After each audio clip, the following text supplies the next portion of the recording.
My guest today is Grace Chi, co-founder and chief operating officer of Pulsedive Cyber Threat Intelligence. Grace is a multifaceted professional with a profound academic love for learning and a relentless drive for long-term impact. Grace's expertise spans across product development, research, marketing, and business operations, making her an interdisciplinary force in building processes, teams, and communities. Beyond her professional pursuits, Grace harbors a passion for the arts as an avid watercolorist and brings a competitive spirit to the world of tabletop board gaming. Thank you so much for being here with us on the show today, Grace. It's a real honor having you. Thank you, Christopher. I'm glad to be on. All right. Before we get into it, do you want to tell me what Pulsedive Cyber Threat Intelligence is all about? I'm sure many of our listeners will be interested in what you folks are doing over there. Of course, yeah. So Pulsedive's tagline, we are a SaaS cybersecurity startup, is frictionless threat intelligence solutions for growing teams. And where we really focus on is the community aspect. We have a community platform, and we look to support the teams that may not have the largest budgets in order to get initial feet on the ground to support threat intelligence program building and capabilities, as well as automation and then more full-fledged and more mature programs down the line. And so are these like IOC lists delivered over API? Is that the kind of... Yeah, our community platform offerings will span from the, free online search, think OSINT, TLP clear type of IOC data and threat data.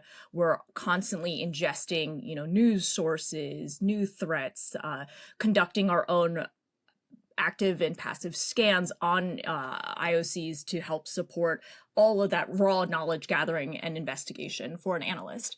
And then from there, the automation, which you mentioned, is through API and feed services. We also have an enterprise tip platform for those who basically love Pulsedive so much that they want their very own that's not attached to anything community or anything public. Very cool. And you folks are completely bootstrapped, aren't you? We're a little bit unique in that regards. We've been bootstrapped since the beginning, and it's really been a factor of finding the prioritization and the time and effort to pursue funding, as well as being very fortunate with customers, clients, and deals coming in that would give us that uplift to be able to kind of grow at our own pace, at our own scale, without worrying about like an imminent end of cash flow. Mm-hmm. No, and I think it's wonderful. You really get to stay in control of the vision and sort of build towards the future that you want. So bravo. I think that's an amazing accomplishment for you folks. Thank you. All right. So information is powerful. And one thing we talk about on the show all the time is how defenders should be sharing more information. I wanted to talk to you today because you recently published a report on the changing landscape of cyber threat intelligence, or CTI networking. Are you good running through that report with me? I have many questions. I would love to. I may have as many answers. All right. So the first question I have, and I'm sure one that many of our listeners have, is what is cyber threat intelligence networking? This is a term I came up with. So CTI networking, what I really wanted to hone in on was the human-to-human component. Cyber as a space has enough jargon about tools. I was not going out to try to invent any sort of new catchphrase or buzzword.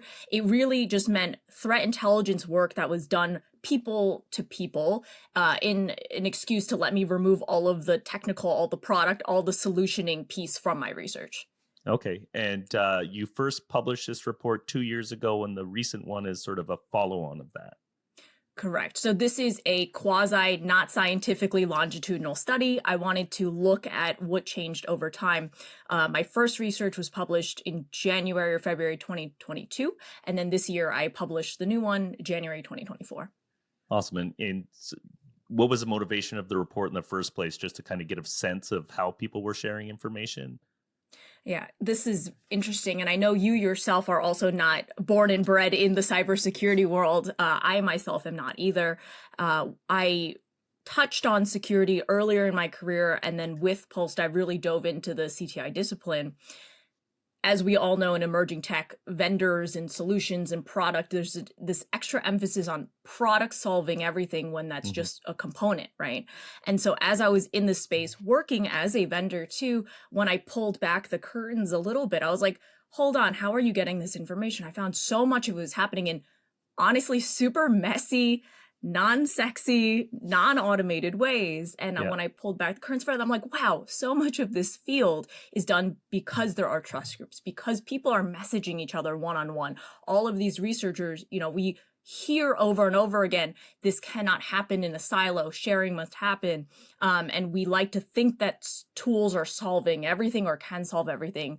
I learned not, but I also learned that nobody put numbers to it. Yeah. And there was this tension of folks who were doing it, not necessarily talking about it as one of their sources and just being able to do this work. So it wasn't identified in the role. Then there was a lot of headwinds that weren't allowing it to be discussed or having visibility. And I said, you know what? And then people getting into it, not understanding how to be invited into a trust group and getting frustrated because all this is happening right under the surface. So I said, let's just ask these questions, see who responds, find out what's happening, and not just what's happening and who's engaging, but what's yielding actual results, right? Part of the challenge with blue teaming is meaningful metrics. So what are some of these metrics? What has helped you prevent an attack or, with post-incident remediation? Mm-hmm. Okay, and to give context to the rest of the discussion, we're going to have approximately how many people took place in each of the studies and what kind of roles were these folks having inside of cyber organizations? Yeah. One of the disclaimers that I always like to bring up is that this research was done 100% free. So it was self-opted in. We used Google Forms. We kept it fully anonymous if they would like, and we removed any responses that didn't qualify. So the first report had about 140 or so respondents, and the second report had just under 100. So these are non-significant. Everything we talk about is directional. And really, it's a blend of quantitative and qualitative data that is more Northern American and European centric. We did a little bit better in diversity in the second go around, but obviously any of these segments were not super large that we can make any sort of claim about the field overall. Right, but enough to get a feel. Exactly. Yeah. And the second piece you mentioned is who responded. Part of the requirement was that they had to be threat intelligence related or adjacent. And so about 60% of our latest responses, and this is similar to the previous year, were in threat intelligence as their primary job function. And the other 40% were a pretty expected makeup of like security operations, incident response, threat hunting, leadership, GRC teams. Okay, and so cyber threat intelligence networking as, what we'll call a practice, what is the potential benefit if we can figure out how to do this correctly? Why do we want to pay attention to this, and why do we want to work out the kinks? It happens in a really grassroots way now, and there are some structures like ISACs or paid membership groups. The government is attempting to create more sharing communities and structures, but that's kind of in its infancy, I would say. And part of the problem is that it's extremely inefficient, and there is no visibility tied to higher level controls or actually understanding risk. And at this point too, where sharing takes place, it is a bit, I don't want to say reactive because that has a lot of associations tied to it, but it is like, let me just get detections or let me just get what I need in this kind of vacuum of fire hose, right? Drinking lots of noise to signal, let me find things. And the problem is only when it is more at scale and more efficient, more standardized, and however that means, and more focused, especially in certain groups, that's how that can actually elevate to create takedowns or more proactive, larger scale movements as well. Mm-hmm. So currently we have one-on-one DMs, private Discord, Slack channels. Are there other ways people are sharing information now? And how does that trust happen? Is that from in-person meetings that lead to then online connections? Yeah, so this is interesting. I'll, for the listeners who may not have seen the report yet, even though it is online, it's fully available, no social security numbers, no phone numbers, no emails needed, no titles or names at all. You can just download it directly. The methods of participation that I looked at are one-to-one DMs, peer-to-peer trust groups. So those are like ad hoc, free, you get invited, someone vouches for you to come in on Slack or Discord, industry events, social media and public forums. So think the Twitter/X, the LinkedIn's, the Reddits of the world, community platforms like Pulsedive, volunteer groups and coalitions, paid membership groups, and dark web. Dark web's a little bit of a dark horse there, so I tend to ignore it when we talk about participation. So what we learned over the last 2 iterations of the survey is that industry events and social media, community platforms, volunteer groups, paid membership groups, the ones that are a little bit more known and available, those are almost feeder. They're great ways to participate. There's some structure or some visibility into them. And then once you are involved, once you've established some contribution to the community and networks and kind of value back and forth, that's how you unlock the one-to-one DMs and the peer-to-peer trust groups, where it's really based on personal contribution, personal reputation, trust. What will you give to someone else, and is that valued? And I think a lot of folks looking to get into the space say, I hear about these trust groups, I can't get invited. And the worst thing you can do is ask around to say, can you add me to trust groups? That is not how it works. And so this is the kind of highest tier. And what we learned in our research is this is what provides the most value, has just-in-time warnings and detections, is unstructured, frankly, but yields to direct value because it's humans at the end of it thinking and vouching and supporting each other. But that only happens through these other types of channels. Those are the feeders. So essentially, you know, to use an old trope, you have to kind of pay your dues and eventually you kind of get invited into the club. Yeah, exactly. And there's many different ways you can go through your own organization and things that they pay for. You can go out and publish your own research. Plenty of analysts are brilliant and they have their own blogs. Don't know how they have enough hours in the day. And that's how they kind of build a relationship. Some people are really great at posting on social media and generating, engagement there. Yeah. And how does this play with big corporate organizations? I imagine there must be some legal concerns and maybe looking the other way. Well, this stuff is pulled out of nebulous sources. Yeah, absolutely. One of the areas of research that we had was, what are the challenges that you face? And this year, 2 of the biggest issues, the number 1 slot, were legal liability and confidentiality. So I can't share, or sharing restrictions, right? This is TLP clear, this is TLP red, this is TLP amber, and so the kind of being bound to say, I would like to share, I have the capability, but I cannot for some reason. In the past, what we saw was that organizations simply didn't know or didn't want to know, and that individuals were in a tough choice of doing it because it's necessary for their job, and the minute they talk about it, then they're not allowed to, and having kind of a personal life versus a professional life because it's so tied to individual research. What we found is that there was increased visibility 2 years later this year about networking happening, as well as having that as a defined part of the CTI practitioner's job.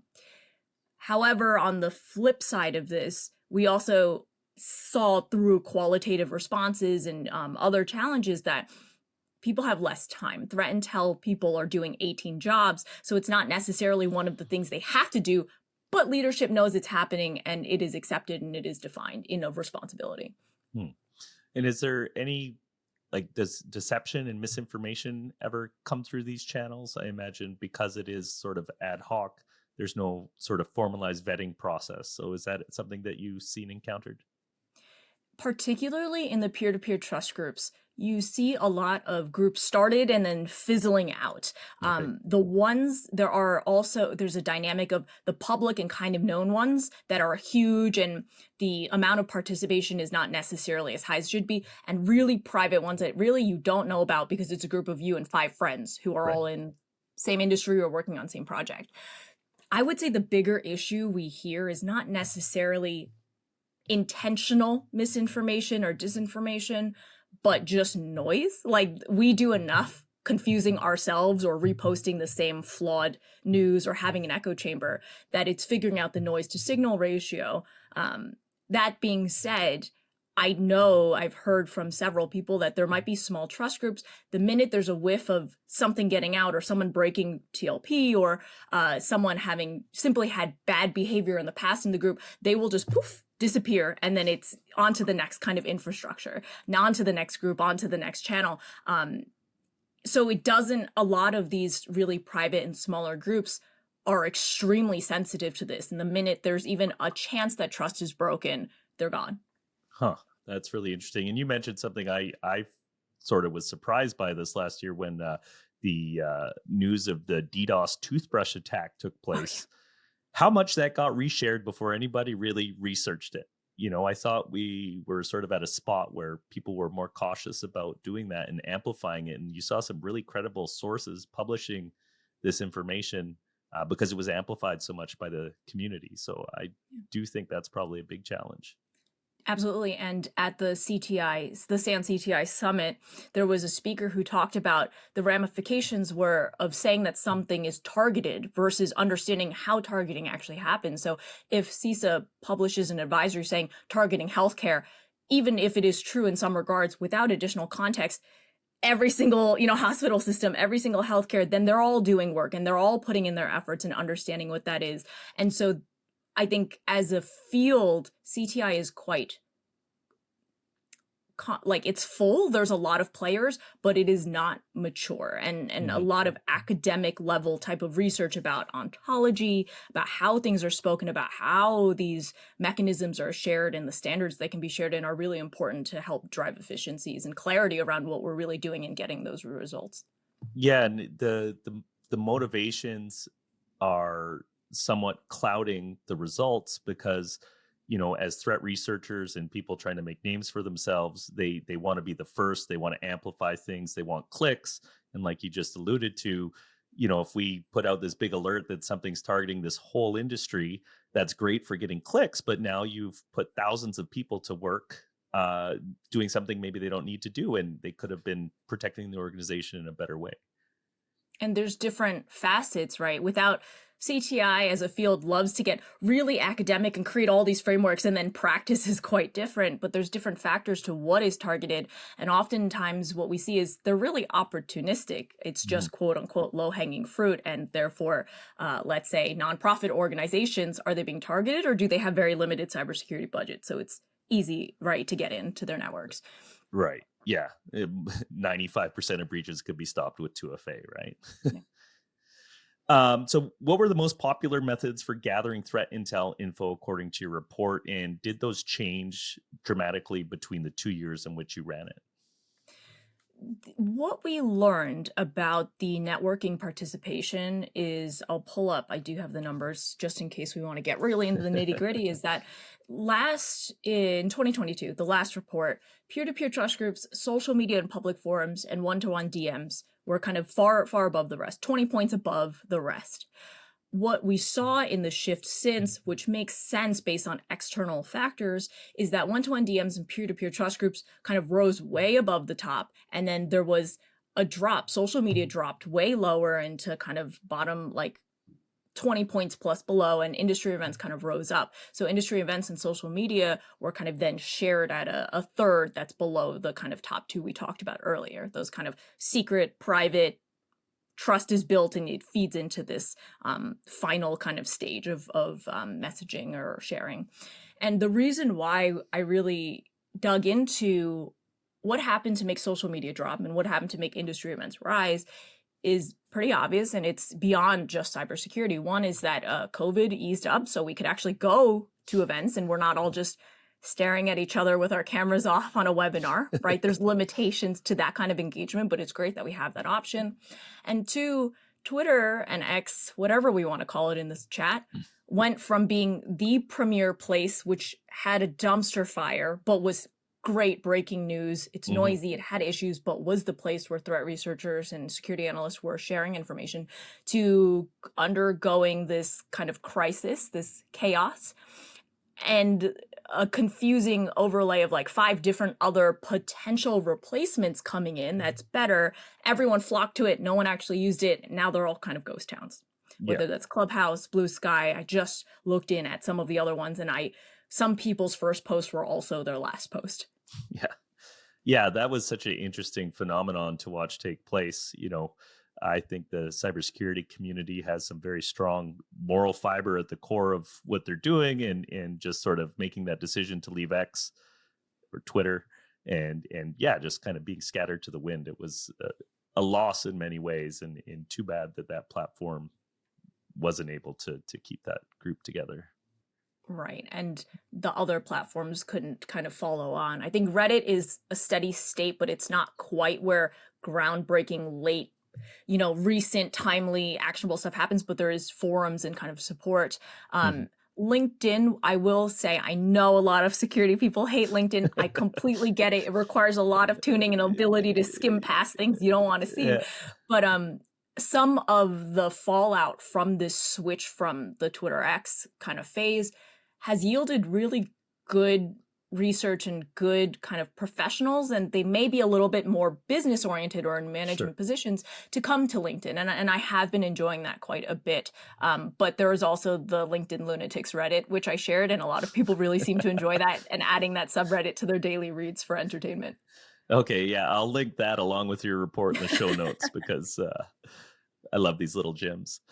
All right, so I guess we kind of understand the current state. Do you have any thoughts on how we can scale this kind of information sharing and do it in a way that's more reliable and secure? One of the findings I got, and that this was a new question, so I couldn't compare it longitudinally, is for the information that the practitioner, that the respondent produced, how is it going out? And of course, CSVs and kind of unstructured text files or PDFs are pretty common. But the other thing is that we clearly do not have a technical standard that is working or widely adopted. So my business partner, Pulsedive's founder, Dan, wrote an op-ed about how to make Stix taxi stickier. We see that there's this kind of competing, all of the technical formats in which you can actually structure this data in an efficient way and not have to go through reconfiguring in, making a different version of the feed, and then going through all the issues that comes with. None of them had over kind of 50% participation. They were all kind of competing. And so I think that is a large issue that even technically we're not able to share very well. But I will say, as that evolves and as we have technologies that can help us translate structure and then structure unstructured data, that will be improved.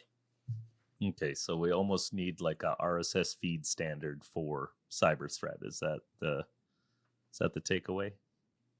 Somewhat. Okay. I will also link that op-ed your partner wrote too. Sure. So maybe we can get a conversation going. The last question I have for you is the one I ask of everybody that comes on the show. It can be as wide or as narrow as you want. Do you have any predictions for the future of cybersecurity? As a field of vendors or a business or the world, like at large? As wide or as narrow as you want. So okay. It could be on threat feeds. It could be on AI turning us all into batteries. You make the call. Oh, like Matrix style. Yeah. You're confused for a second. Sorry.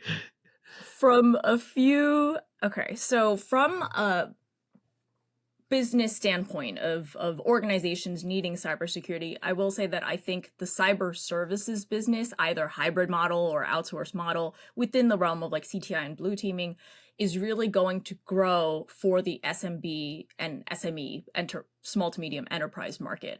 A lot of teams that have attempted to build out threat intel are finding exactly how limiting it is when you just have one resource and they're spread thin and the need to share. So I believe, and I did some ad hoc research about where the state of cyber services are. And I think that when it's nestled within traditional MSPs or digital kind of IT management companies, that's where cyber is really going to get a foothold, because smaller businesses simply have no resources or understanding to manage yet another vendor that is quite expensive. And when they're doing OSINT on their own too, it is limiting in a different capacity.